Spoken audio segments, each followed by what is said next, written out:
Hey guys, welcome to Joe's Bench 506. Today I have a Technics. Let's check this out. Technics SU-V460. It is a more modern than what I'm used to work on. This would be in the 80s probably. The issue with this, the guy bought this online, brought it home, and he says the power switch it clicks, but it doesn't stay on. And I'll show you guys what it does. So if I power this on, I've got it through the dim bulb. If I power this on, it does click. I do hear it click, but I have to keep pressing it in order for it to actually turn on. All the lamps are on now. So if I let it go, then it's off, but I'll try to power this on again. The light comes on, but when I release it, the power goes up. So we have an issue with the on and off switch. And the customer is also saying that the pots and switches are pretty dirty, so I'll have to clean all this. So we're going to do a quick service with this. I'm going to open this up and we'll see what's inside here. The issue possibly is just the power switch, so we're just about to find out. We're going to open this up.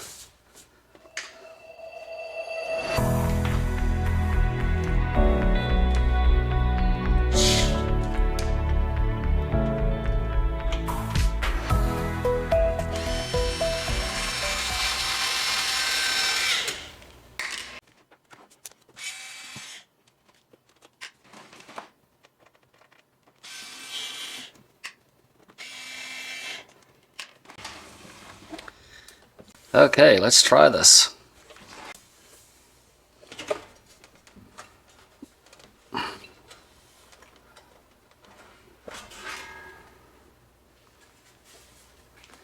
So this is what this looks like on the inside. I'm going to put some gloves on. Start digging in. So this is the Technics SU-V460. Heatsink looks nice, eh? And we have these SVI 3205. I don't know if you guys can see that, but I'll make sure that I'll bring this closer after. Here's my transformer. My two filter capacitors are down here.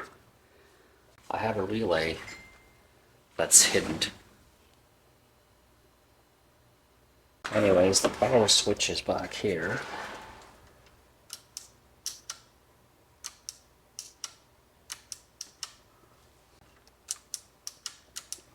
It does click on and off.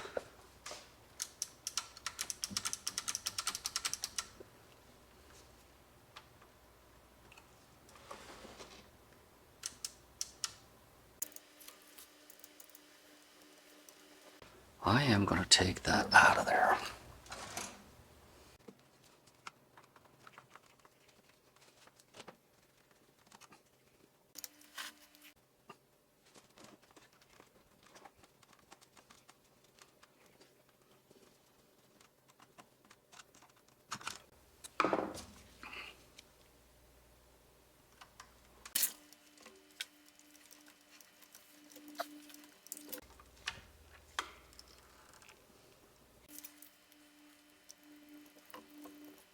I'm going to have to unsolder this and take it out of there.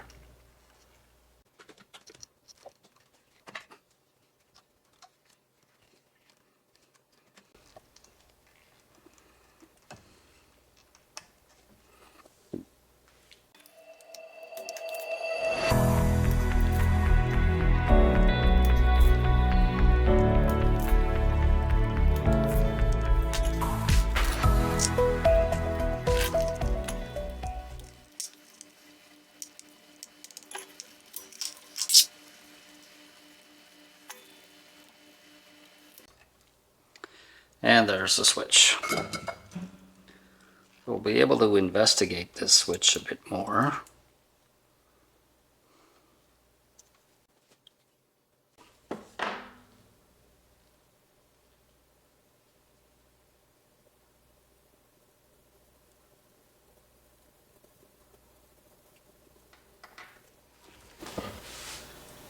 guys can see how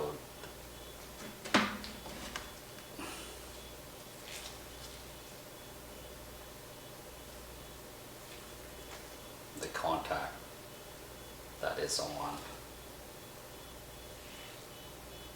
it's on there, is really, really dark. So I'm just going to use a light sandpaper to sand that off, and I'll clean the inside of this as well. You guys can see this is quite dirty, and I know it's hard for you guys to see this, but all I'm doing now is I'm going to attempt to clean this out, put it back together, and we'll try it out and see if it works. Okay, back on that switch, you'll notice what I've done. This was the issue right here, and remember I showed you there was a flat on this contact here, and this is the contact that goes into this one. There's a contact here, and this here has to make contact, okay, with those two in order for us to power on. It did power on when I pushed the switch in. It went far enough, but when I released it, it would come back out. What happened was this contact here was worn too much, and there was no more connection with the other contact. So what I've done was I kind of soldered. I've used this on there to build that up a little more. So now I should be able to have a contact even when I released it. Even after I release the power on, we should have enough contact to keep this thing powered on, I believe anyway. So what I've done, that's all I've done. I've soldered, or I've kind of rebuilt with lead this contact unit on this little pedal there. So what we're going to do is just wanted to show you guys, put it back together, and then we'll see if this is actually working or not. I'm kind of hoping, instead of trying to hunt for another power switch, which could be a little costly, and I'm pretty confident that the solder that I've put on there is going to last for a long time. It's on there for life, unless, I don't know, something really bad luck come out. Maybe, I suppose it could be some heat on there, but we're going to try it anyway, okay? So I'm going to put this back together. You guys want to watch this? All right, let's go.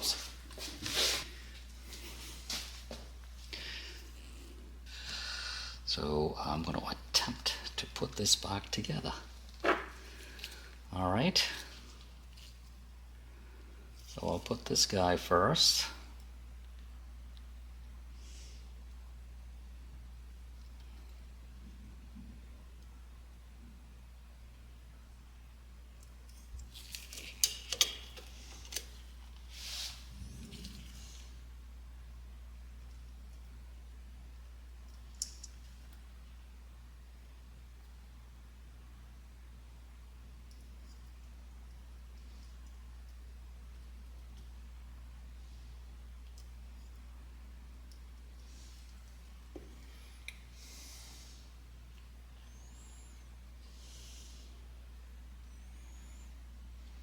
This just goes in here. The only thing that you need to be careful is this spring. It's spring loaded, and I'm trying to push it out of the way.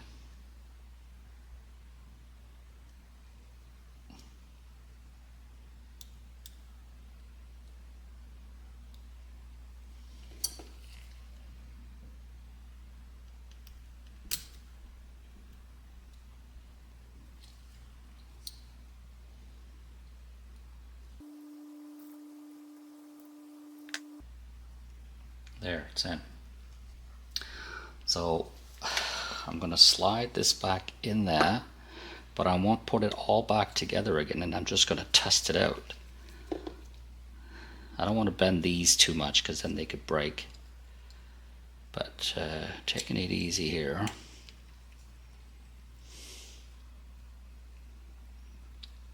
There, by holding this together like this, I'm going to bring you closer to my meter right here.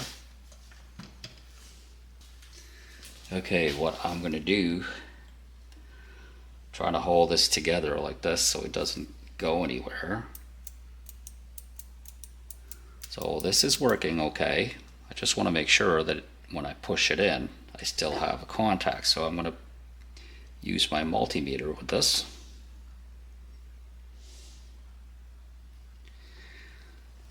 Put this on continuity. Power on. And it stays on. Off. On. So it's working. Remember before when I pushed it on, when I pushed it like this, I had contact, but when I released it, the two contacts in there wasn't touching together. Now I rebuilt it. Now it seems to be working great. So I'm definitely going to put this back together. And the only thing that I got to do is bend these two middle legs there in the center. I'm going to try to do this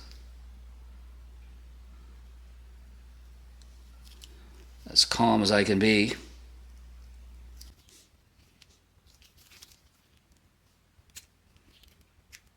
There. I hope you guys were able to see this. So this is put back together. And let's try it again. There's one.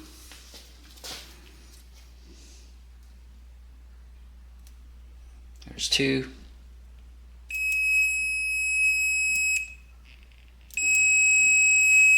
%.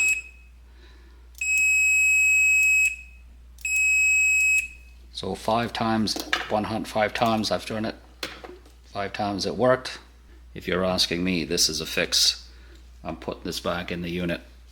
Okay, we'll bring you closer. I'm just going to solder this back in there. It's pretty straightforward. This is how it goes.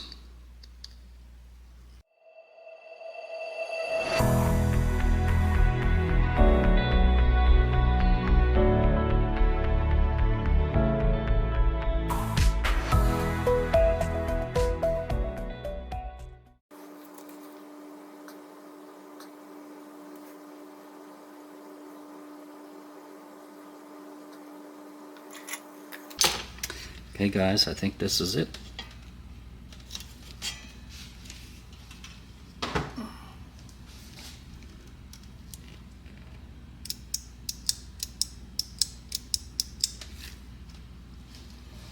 Back you guys up.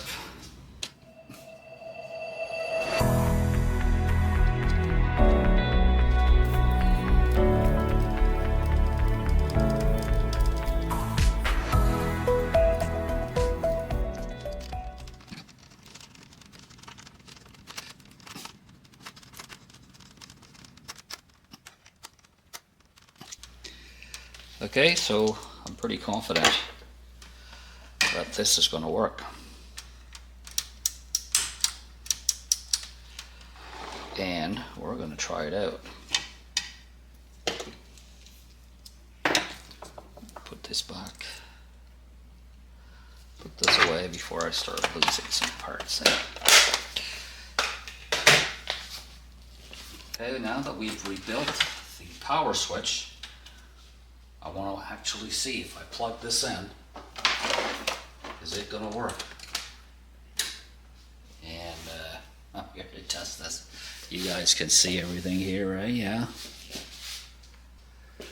Okay, so we're going to power this on and see if this is going to stay connected.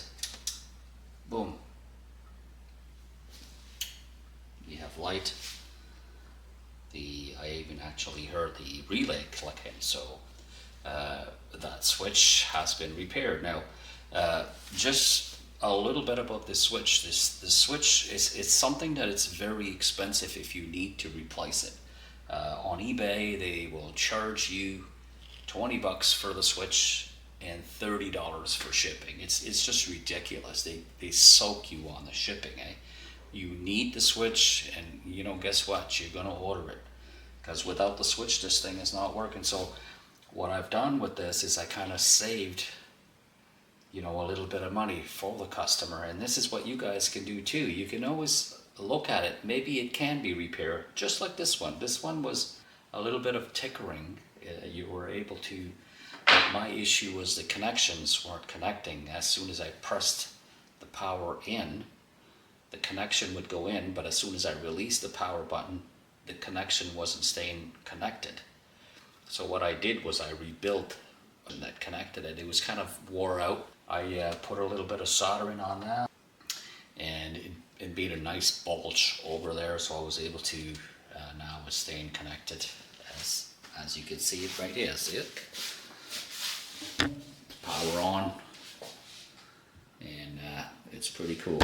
So now that the power switch is operational, I'm going to be able to check further inside this unit. So anyways, I'm going to continue on by servicing this Technics SU-V460. If you have one of them at home, this could be an interesting video. And we're going to do this together. We're going to get right to work. There's two thin plates here. These covers, I'm going to take them off. See what's under there. Better access.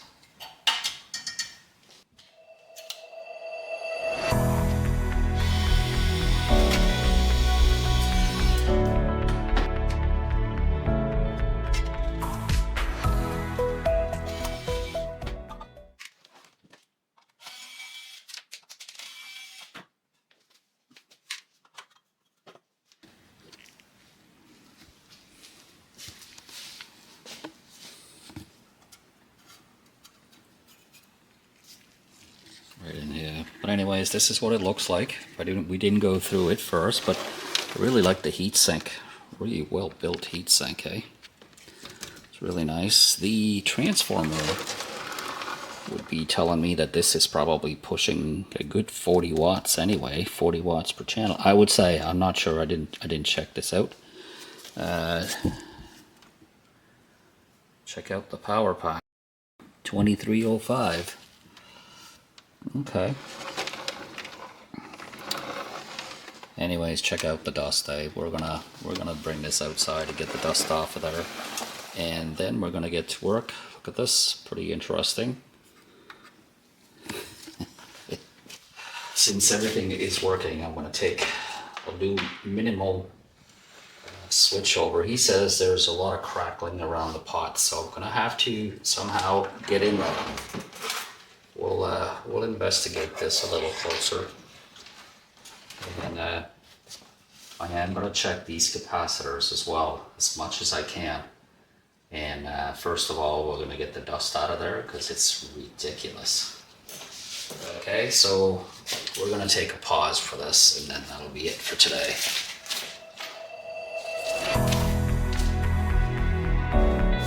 As I'm back on the Technics V460, I've noticed that there was a lot of heat along this board here, and this is where all the controls are. And I took it apart, which was a lot of work. I needed to take it apart anyway because these potentiometers, the base, the tremble, really hard to turn. So I figured that they really needed to be cleaned out, and I wasn't able to do it unless I took this out. Okay, but I did notice earlier that there's a lot of brown burnt spot on this plate. So the burnt spot was certainly on this circuit board, and I'm going to get you closer.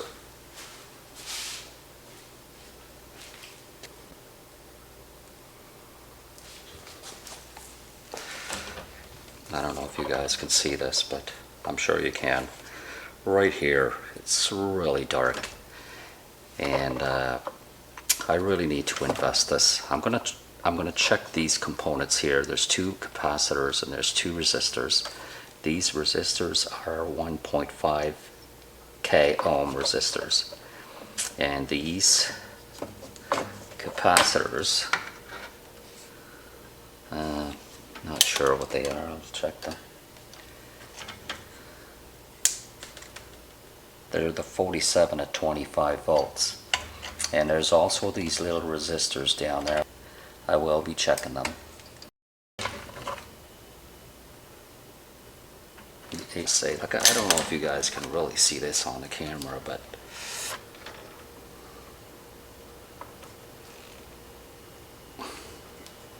right here, if I move this, you can see that this is the soldering is definitely not soldered anymore to that pin. I'm not sure if this would have caused it, or I might have just done this by touching this, but it was on the verge. Just since this gets really hot, really important for you guys to retouch around here just to make sure. And I am going to check these two capacitors. They're 47 at 25 volts. See if they're still working properly. Okay, so I'll kick you guys back.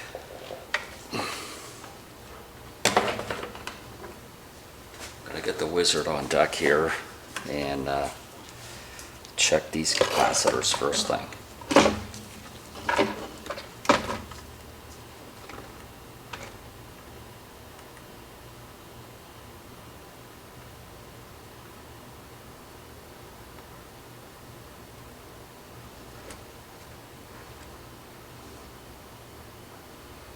These capacitors are dead. These two are dead.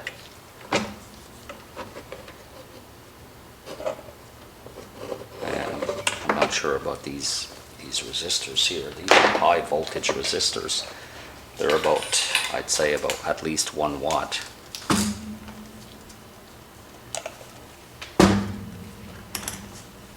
As close as I can to this resistor. This is a 1.5K. 1.49 is good. Check the other one. The other one is showing less than 1K ohm. But these two capacitors seem to be open. I'll check these small little resistors down here. 6.5K.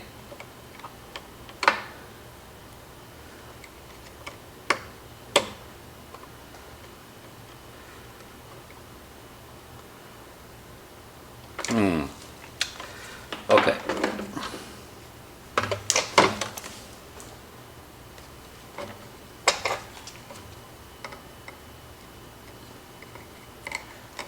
So what I'm going to do is I'm going to unsolder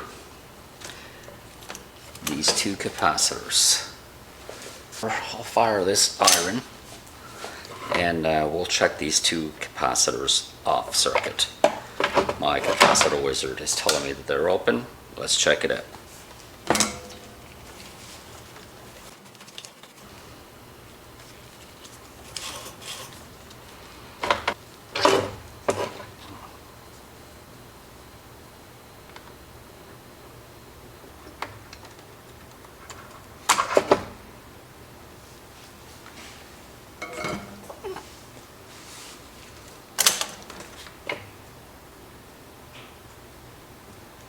I'm going to bring you guys closer with this and let's see what we can check on this, eh?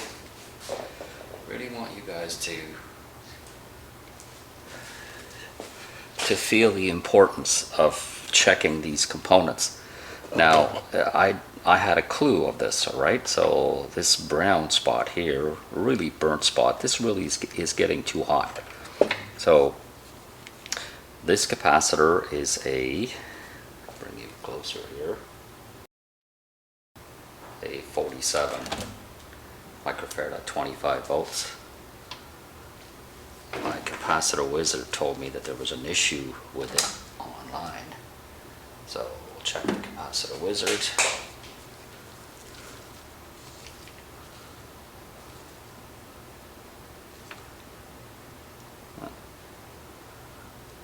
it's moving the needle a little bit, but this capacitor is fried.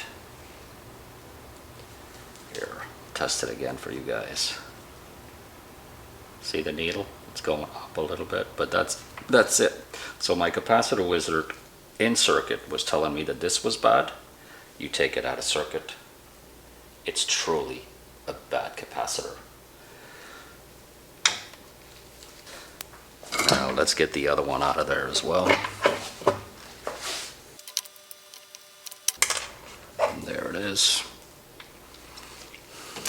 You can actually see this thing is done. Are all mixed up here, so let's check this out. Again, this one is even the worst one. So these two capacitors need to be changed. 47 to 25 volts. Let's see if I've got that in stock. I'm gonna put 47 at 50 volts. That'll give me good protection. Yeah.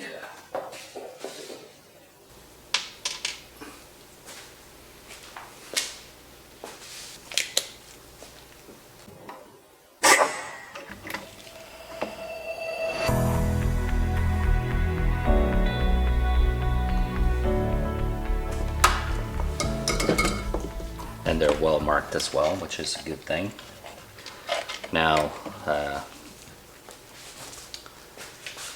can show you what a good capacitor is supposed to test like through my capacitor wizard.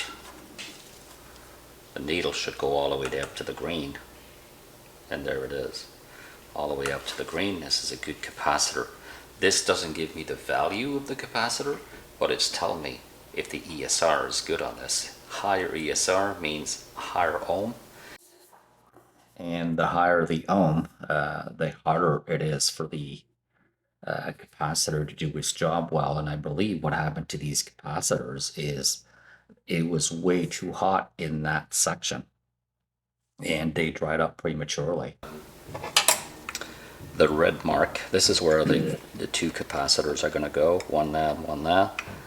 And you will see that it's marked, there's a mark here, and this is the negative part of it. Check out the brown spot, eh? Crap.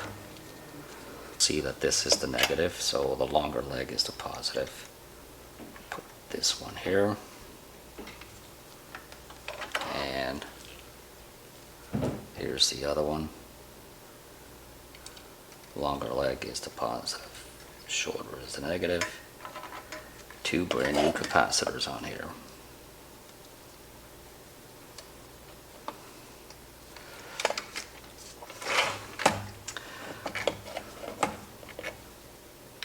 Now I'm a little worried about these resistors here. I do know that I have to retouch this soldering here, but one of them is 0.5 of a difference, so I'm not sure. There we go. So out of circuit,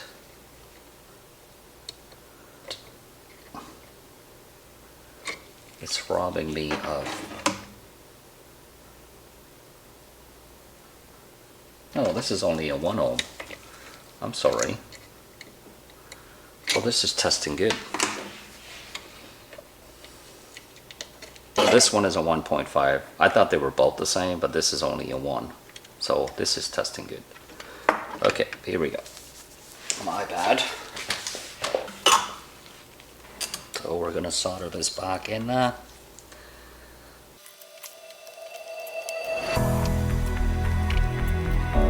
There's a lot of bad soldering on.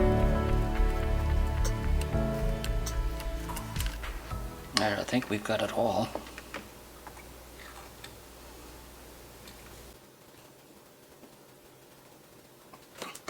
Okay. I'm gonna snip those.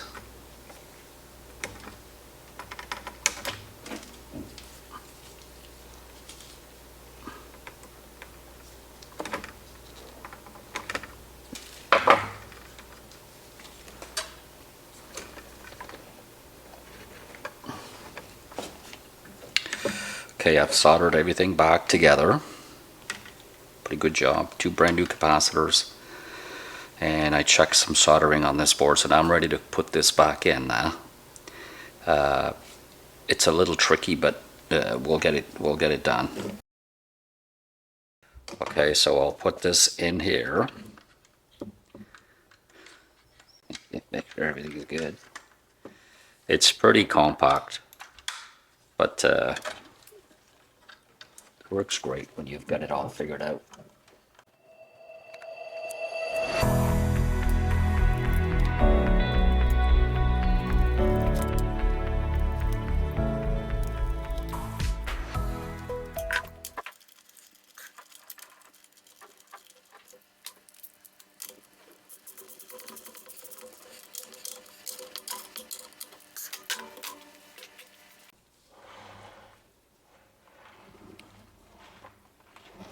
So the thing that you need to be careful now, I need to slide this into these, are supposed to slide right into these connectors, these quick connects.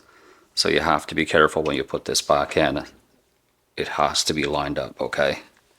Just so you know. I'm gonna lay it down.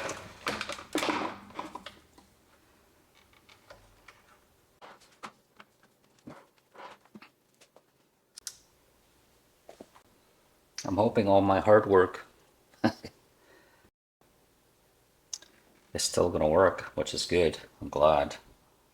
Okay guys, the technique is put all back together.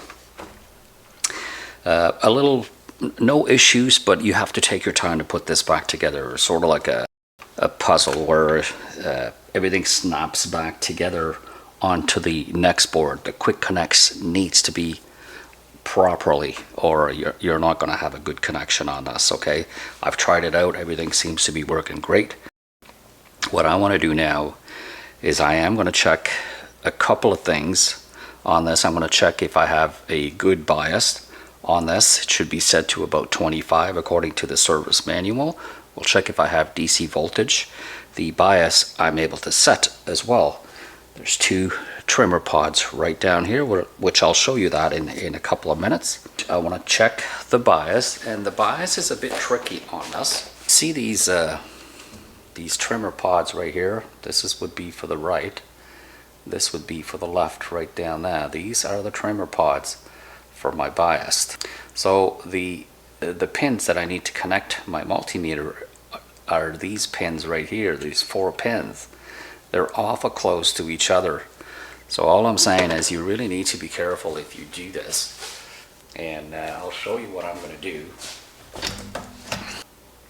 Okay, so the pinouts are here, and this will be the trimmer pod here that I'm going to power this on.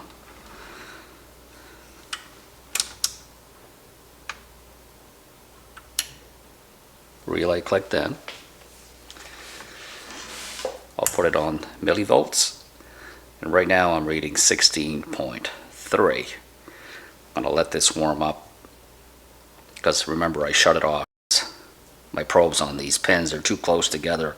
I don't want to create a short, so that's what I'm doing. I'm gonna power this on, let it warm up for about 5 minutes, and while we're waiting for this,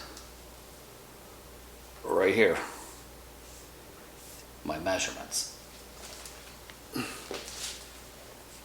Okay, so these measurements are multimeter on these pins that I've got, and I should be reading 25 millivolts. Okay, as you start it, I should have 25 millivolts. After 10 to 15 minutes, I shouldn't have any more than 30 millivolts. So start up, I should have 25 and no more than 30 when it's been running for 10 minutes. So I was short 7 millivolts. Well, we can correct that as well. Yes, it's working good. So I guess this is the right channel. So I'm going to bring this up to 25. I should have at least 25.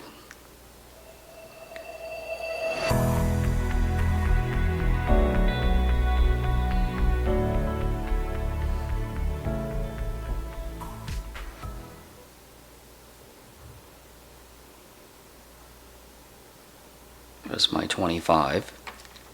I'm going to let this run for about 10-15 minutes, and after 10-15 minutes you shouldn't have any more than 30 millivolts because it usually goes up with the heat. Okay, so I'll probably fast forward this. I don't want to move this too much. I don't want to touch nothing here. Right? I'm just keeping an eye on my multimeter.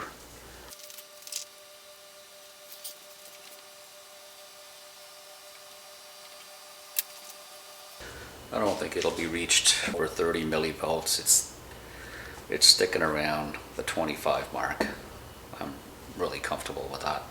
Remember, we started off at 17 at startup.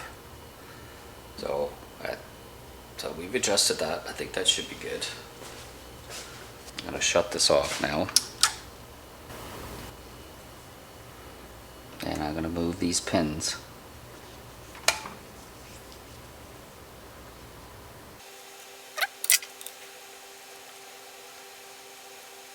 I'll start this up.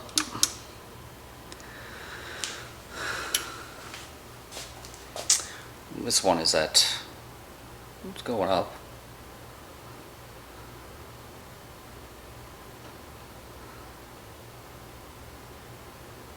So we'll bring this one to 25.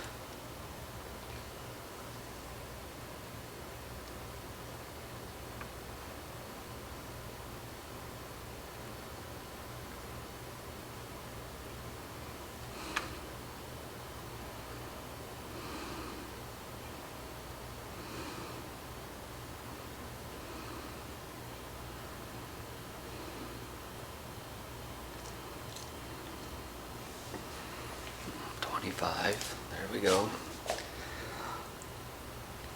That's pretty good.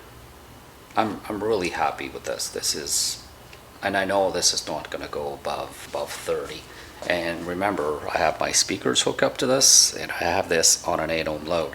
So testing this correctly, everything, the volume is at minimal. So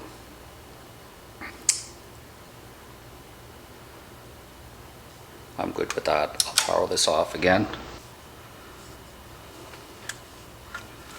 So power this on.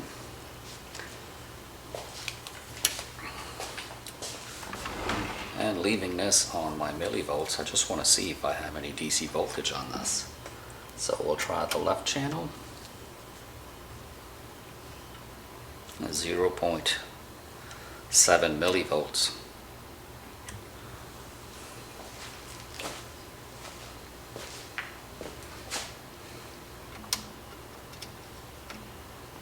And 0.3 millivolts, so I'm good with that.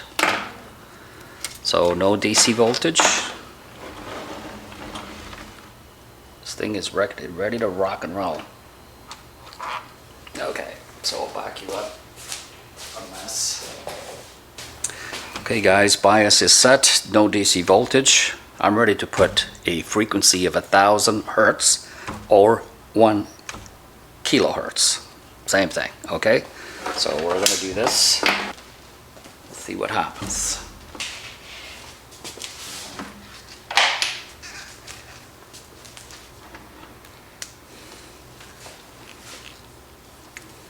There's my frequency, 1000 Hertz. I've got this on auxiliary, but I've got my scope hooked up on my speakers. I'll bring you guys closer to this. And there you have it for a minute. You are hearing my frequency there. I've muted the channel and I'm making sure that this is on an 8 ohm load, and you can check my scope, see what that's gonna. Okay, so let's crank this up slowly. And there's my wave on my scope. Working really good. Here's my balance, left and right. Okay, this is set to 10 volts per division, and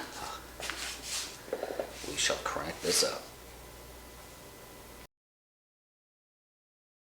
You can't see me turning the volume up, but there it is. You can see it on the scope, okay? And right now, I have some distortion here. I'm clocking this at 23. We'll kick this back. Right there.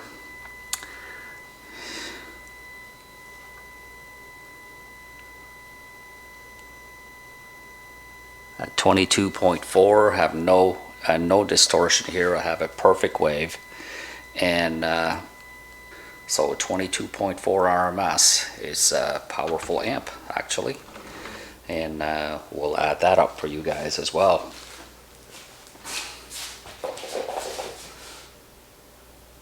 So now all of this is been tested out. I will put the sound to this, and we'll listen to some tune while I'm putting this back together. If you like the video, thumbs up and subscribe to my channel. I would really appreciate it.